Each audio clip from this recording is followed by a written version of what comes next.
Police વડા doctor Shri કે.એલ. રાવના માર્ગદર્શન અને લાજપોર જેલ અધિક્ષક શ્રી પાલ સેસમા સાહેબના નિર્દેશન હેઠળ આ કાર્યક્રમ અમલમાં મુકાયો છે. આ પહેલનો ઉદ્દેશ્ય એ સુનિશ્ચિત કરવાનો છે કે ન્યાયિક કસ્ટડી હેઠળના આરોપીઓ અને સજા ભોગવી રહેલા કેદીઓ શિક્ષણના અધિકારથી વંચિત ન રહે.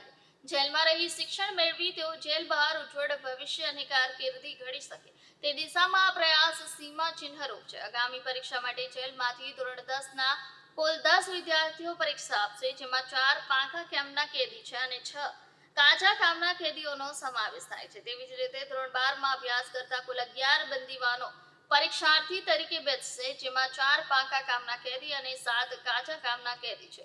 કેદીઓની પરીક્ષાની તૈયારી કરવા માટે જરૂરી પુસ્તકો અને સ્ટેશનરી પૂરી પાડવામાં આવી છે.